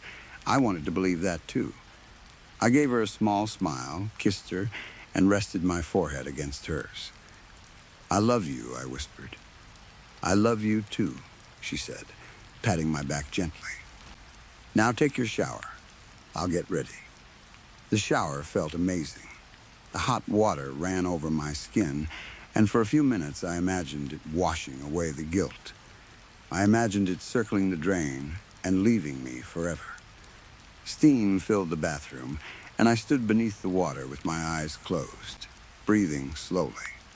Then, without really planning to, I folded my hands. I had never been religious. Prayer had always felt awkward to me, like calling a number I did not know and hoping someone answered. But that day, in that hotel shower, I closed my eyes and whispered, "Hey, Mom." My own voice sounded strange. "This feels weird," I said. "You know I was never good at this kind of thing, but I wanted to say hi. And I wanted to tell you about Angie. I think you would have loved her. Once I started, I could not stop." I told Mom how Angie and I met at a book club. I told her how we both tried to pretend we were not interested in each other at first. I told her how we started meeting in secret, how Angie made me laugh, how she made me feel safe, how she loved me in a way I had never known before. By the time I opened my eyes, the pressure in my chest felt lighter. I turned off the water and pulled back the curtain. I jumped when I saw Angie standing by the sink. "Christ, you scared me." She laughed and handed me a towel. "I was going to get in with you," she said, "but I heard you talking to your mom." It was sweet. I wiped my face, embarrassed as heat rose in my cheeks. "I just wanted her to know," I said. Angie wrapped her arms loosely around my neck and kissed me. I think she knows. She whispered against my lips. Then she smiled. Let's hope she doesn't watch the next 20 minutes. I laughed despite myself and kissed her again. We arrived at Noah's house just as the sun was beginning to set. The moment I stepped out of the car, he pulled me into a hug so tight I could barely breathe. "Oh, I missed you," he said, shaking me a little. "I missed you too, idiot," I laughed, pushing against his chest so I could breathe. Then I turned and motioned to Angie. "This is Angie." Noah smiled and shook her hand. "All those phone calls," he said, "and you never mentioned how stunning she is." Angie laughed. "And Katie never mentioned how handsome you are." Noah rolled his eyes. "You're dating my sister. You shouldn't be flirting with me." I smacked his arm, and we all laughed. "Come on," he said. "Most everyone is here." He started toward the house, but I stopped. "Is Dad here?" I asked quietly. Noah's face changed. He nodded. "Yeah," he said. "I couldn't tell him not to come, Katie, I know," I said. "I just don't want a scene." Angie took my hand without saying anything. "I'll make sure there isn't one," Noah said. Then we went inside. The house was packed. Noah's 2 kids were running around the living room, showing off the wild energy only small children have. His wife was trying her best to control them while also greeting people and managing food. She gave me a quick smile, and I waved before she ran after one of the kids. "Little sister, as I live and breathe." I turned and saw Isaiah. His hair had grown out, and his mustache curled over his top lip. He pulled me into another huge hug. "How long has it been?" he asked. 3 years, I said, feeling a little sad. "But I've been watching those skate tapes you send me." His face lit up. "You have?" "This one," he said, punching Noah's arm, "told me I should quit." "I said you should have an actual career," Noah replied, laughing. Angie jumped in. "With how popular skating is getting, it absolutely could become a career." Isaiah's smile widened. "Katie, where have you been hiding this one? I love her already." He pulled Angie into a bear hug. "You must be Angie." "You must be Isaiah," Angie laughed. "Katie said you were a hugger." "Not a hugger," he said, letting her go. "A lover." Noah laughed. "How are you the gayest one in this house right now?" Isaiah punched him again, muttering for him to shut up. I shook my head, took Angie's hand, and started introducing her to everyone who seemed interested. Uncle Phil told her how much he loved that Tupac fella, even after I explained that Angie was a country girl. Aunt April complimented Angie's hair and then touched it without asking. Angie handled it all better than I did. Later, in the kitchen, we grabbed cold cuts and sweet tea. "Your family is sweet," Angie said. "I think you're the first black person they've spoken to since Nixon," I whispered. She snorted and shoved my shoulder. "You're ridiculous." I looked at her for a moment, then sighed. "I'm sorry if they're being weird. They're just oblivious, baby," she said, biting into a piece of salami. "I'm not offended." I smiled and kissed her cheek. She stuffed the rest of the salami into her mouth, kissed my cheek back, and sighed happily. "I'm going to find the bathroom," she said. "Be right back." I watched her walk down the hall, smiling after her. For the first time since Mom died, being home did not feel impossible. I was surrounded by family. Angie was there. People were laughing. There was food, noise, children running around, and stories about Mom being passed from one person to another. It felt like maybe we were not only grieving her, maybe we were celebrating her. Then I heard my name. Katie. The voice was rough and low. I turned and felt my heart drop. "Hi, Dad." I had not seen him in years. Time had not been gentle to him. His hair had thinned until only a few strands remained on top of his head. He had gained weight and the buttons on his shirt looked like they were fighting for their lives. His face was redder than I remembered, and his eyes looked tired. For a moment, we just stood there. Then he shifted awkwardly and sighed. He stopped and sighed again. Your girlfriend, she seems to be making good impressions. Yeah, I said, barely able to meet his eyes. I did not know what to do with him. Part of me hated him. Part of me missed him. Part of me wanted to leave the room. You holding up okay? I asked, mostly because I wanted to change the subject. He swallowed.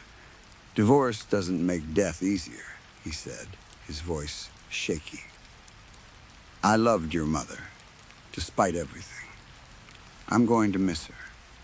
Me too, I said quietly. He took a breath, then finally looked at me properly. Look, I know last time we saw each other he paused, unable to finish. I'm sorry, Katie. I was angry, and I shouldn't have taken it out on you. I'm happy you're happy, and I know your mother would feel the same. I stared at him. My father was many things, but he was not a man who apologized. Hearing the words "I'm sorry" come from his mouth felt unreal, like seeing a pig fly across the kitchen. Part of me wanted to hug him. Another part of me wanted to scream at him for all the years he had wasted. But all I could do was stand there with my mouth slightly open, unable to speak. I know I'm giving you whiplash, he said with an awkward chuckle. But in honor of your mother, I wanted to make things right. A small, cautious smile touched my mouth. Thank you, Dad, I said. That means a lot. You'll always be my little girl, Katie. He stepped forward and wrapped his big arms around me. I love you. I love you too, Dad, I whispered. Tears gathered in my eyes. I hated how much I had missed his hugs. Well, would you look at that? Angie's voice came from the kitchen doorway. Dad let me go quickly and tried to straighten his shirt. Angie, right? He asked, sounding nervous. That's right, she said. I recall you called me something else last time we met. I winced. Dad's face went bright red. Yeah, he said. I was just telling Katie. I'm sorry. Angie waved a hand. Water under the bridge. Dad and I both stared at her. Really? I whispered. I believe in second chances, Angie said.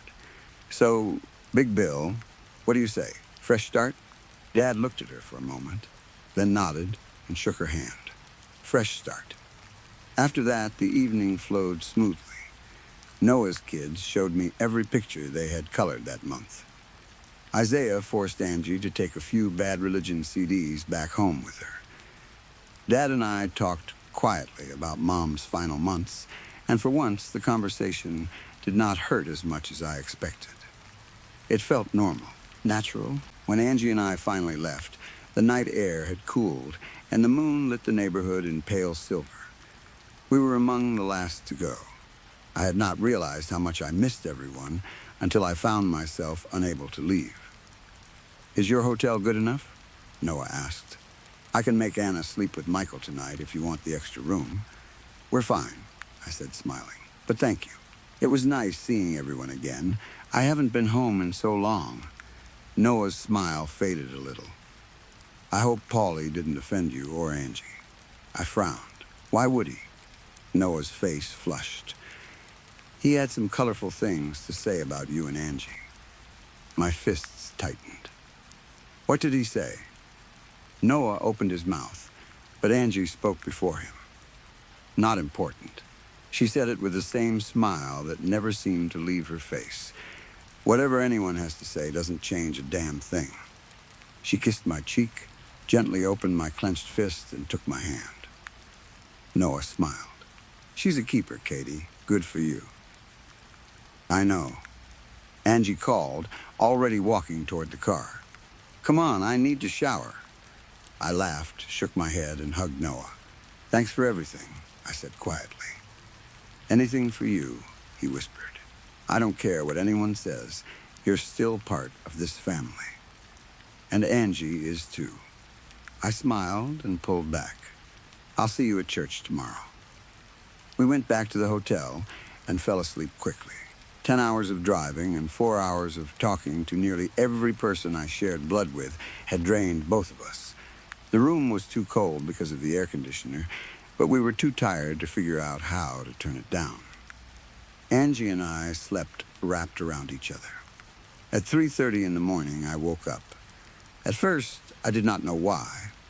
Angie was on her side, facing away from me. The room felt still, too still. Then the sleep slowly cleared from my head, and I heard it. A high-pitched ringing. It was faint at first, almost hidden inside the hum of the air conditioner. But the longer I listened, the clearer it became. It dug into my ears, sharp and steady. I cupped my hands over both ears and looked around the room. The bathroom light was on. I stared at it. Angie was still asleep beside me, breathing slowly. Under the bathroom door, there was a shadow, a solid shadow. Someone was standing on the other side. Carefully, I slipped out of bed. The figure did not move. I looked back at Angie, but she was still asleep. I started walking toward the bathroom door, one slow step at a time. With each step, my body felt heavier. My movements became slow and stiff, like I was walking through thick ice. I stopped just in front of the door and looked down at the shadow. The light changed. What had been a soft golden glow became red, harsh, bright red. My whole body went cold. I remembered Mom's stories. The ringing grew louder. The red light spread under the door and spilled into the room, stopping just before my toes. "No," I whispered. "No, no, no, baby." Angie's sleepy voice cut through the air. I gasped and looked down again. The red was gone. The ringing was gone. The bathroom light was off. Only the air conditioner hummed. "Katie?" Angie sat up, rubbing her eyes. "What's going on?" "God," I breathed. "God, fuck," she slid out of bed and came to me. I turned and threw my arms around her. At first, she seemed confused. Then she felt how badly I was shaking and held me tighter. "It's okay," she whispered, running her fingers through my hair. "It's all right." Bitter beings, I sobbed. Mom's stories. I had a nightmare, or I don't know, Hey, her voice became firm enough to steady me. She put her hands on my shoulders and looked me in the eyes. "They're just stories. It was just a nightmare. It's okay." I nodded, wiping my face. "I'm sorry." "It's okay, baby," she said, kissing my cheek. "Come back to bed. We have to be up in a few hours." We got back into bed, and she held me against her chest. I kept my eyes open for a long time, staring at the bottom of the bathroom door. It had not felt like a nightmare. But Mom had never told us what the bitter beings actually did. Maybe that was all. Maybe they only scared you half to death, made you feel crazy, and left. For my own sanity, I chose to believe that. By morning, I had almost convinced myself it had been a dream. Stress, grief, guilt, that was all. Angie and I both dressed in black, long-sleeved black dresses, even though Angie complained about the heat. I told her Mom would have liked it. We arrived at Valley Lights Church early, before the sun was fully up. Noah met us outside and hugged us both. Seeing him in a black suit felt strange, but he looked good. We did not talk much as we went inside and sat in the front pew. I tried to listen as the priest spoke, but my mind kept drifting. I thought about the red light, the ringing, the shadow. Then I looked at my mother's coffin sitting near the front, and everything else felt smaller. Angie found my hand and squeezed it. I breathed out. She was so good at calming my mind. Then the priest called my name. And now, to say a few words, Maura's youngest daughter, Katie, I stood, feeling Angie squeeze my hand one more time. I walked to the podium, looked out at everyone gathered in the church, and forced myself to breathe. First, I began, "Thank you all for coming. Mom would be so happy to see so many people here for her." People smiled through tears. Maura Margera was more than my mother. She was my best friend. She was my protector. She was the person I trusted most. I remember coming home from school every day and wanting nothing more than to sit with my brothers and listen to her stories. I smiled, then looked toward her coffin. For a second, I saw red light, a shadow. Ringing, I swallowed and looked at Angie. She smiled at me, warm and steady. I kept going. My mother died knowing one thing for certain. She was loved. By me, by my brothers, by my father, and by everyone here.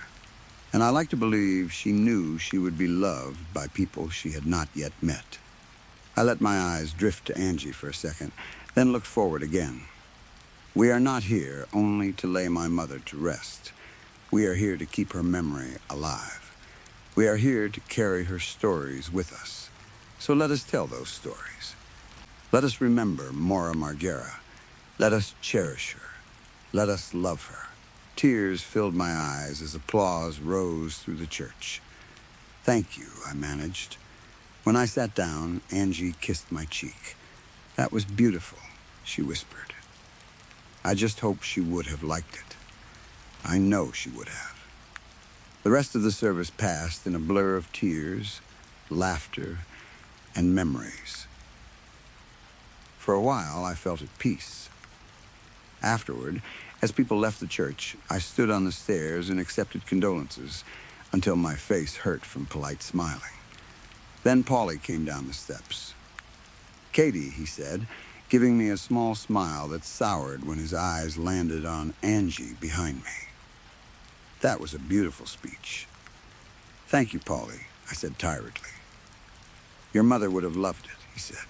"God rest her soul." His eyes slid back to Angie. "I'm not so sure about—" "Don't finish that sentence, Paulie," I said quietly. "It's been a nice day." His slimy smile stayed in place. "I'm only asking if you think your mother would approve of that." Heat rose inside me.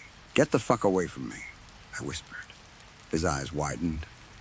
"There's no need for language like that, Katie," he said. "It's less ladylike than—" Before he could finish, Noah's hand landed on my shoulder. "Paulie," he said flatly, "I suggest you leave." Paulie shrugged. "I'm just saying it's unnatural." "A pretty girl like Katie with some I won't ask again," Noah said. "You do not speak about a member of this family like that." You were talking about Angie," Noah said. "And Angie is family. So shut your mouth or leave." Paulie's lip trembled with anger, but he huffed and walked away. I let out a shaky breath. "Thanks," I said. "I had to," Noah said. "Anything for you." Angie came over a moment later. "You ready, baby?" I nodded. Noah asked if we wanted to come back for dinner, but I was too exhausted. I hugged him goodbye, told him I loved him, and went back to the hotel with Angie. The emotional weight of the day hit me the moment we entered the room. I dropped onto the bed and sighed into the blanket. Angie sat beside me and began rubbing my back. "You okay?" she asked. "Just a lot," I murmured. Her fingers pressed into my shoulders, and I hummed in relief. "Your speech was beautiful," she said. "Your mom would have loved it." I turned my head and smiled weakly. If only Paulie thought so. "Was that the guy you and Noah were talking to?" What did he say?" "I don't want to talk about it. It was about me, wasn't it?" I opened my eyes and looked at her. "How did you know?" She laughed softly. "You only get that mad when someone is talking about me." I sighed and let my head fall back down. "They don't have the right to disrespect you," I said. "Your family, whether they like it or not. My little protector," she said, kissing my back. Later, after a shower, we spent the rest of the day in bed. We wore comfortable clothes, watched a terrible movie on TV, laughed at the stupid parts, and eventually fell asleep tangled together. Then, I heard it again. Ringing, my eyes snapped open. The clock read 3 in the morning. The bathroom light was on. A shadow stood still behind the door. I shook my head and looked at Angie. She was asleep beside me. I slipped out of bed, and the red light returned, spreading under the bathroom door. Before I could take another step, Angie stirred. "What is that noise?" She mumbled. My blood turned cold. She opened her eyes and looked toward the bathroom. "What's that?" I stared at her. "You see it too?" She stood beside me, fear slowly filling her face. "Is this what your mom talked about?" The ringing grew louder. We both covered our ears as red light flooded the room, spreading over the floor until it surrounded our feet. Then everything went silent. Not just the room.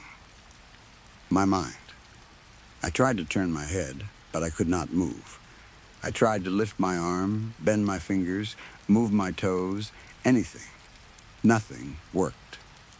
Only my eyes could move. I looked left and saw Angie frozen too. The red exploded brighter. I squeezed my eyes shut. When I opened them, I saw them. The bitter beings. They were mostly shadows against the red light, but I could still make out their shapes. They were impossibly tall, their knees bent to fit inside the small hotel room. Their arms were long and thin, with fingers like pale wires. Their legs were thick but short, as if their bodies had been built wrong. Their necks stretched upward like a giraffe's, holding round, teardrop-shaped heads. There were 3 of them. My body fought to move. I tried to scream, but my mouth would not open. Then a memory entered my mind. It was not mine. It appeared fully formed, like it had always been there. I saw an empire. Not human, not Earth. Something ancient and far away. I saw it falling apart because of some sickness or failure I could not understand. Many of them died. They could no longer reproduce. They searched for answers across worlds. Then they found a man on Earth. The year was 1894. I do not know how I knew that, but I did. They took him. They brought him into a ship. They experimented on him. It did not work. He begged. He bargained. He made a deal. You may take one of my bloodline every generation until you find a solution, if you let me go. That man was my great-great-grandfather. He had started this. He was why they came. My eyes focused on the shapes in the red. A thought formed in my mind. How many of you are left? A voice answered inside my skull. 96. It sounded young and old at the same time, familiar and completely alien. I felt a tear slide down my cheek. I don't want to go, I thought. They did not answer. The figure in the center lifted one long arm and pointed to my right, to Angie. Panic exploded inside me.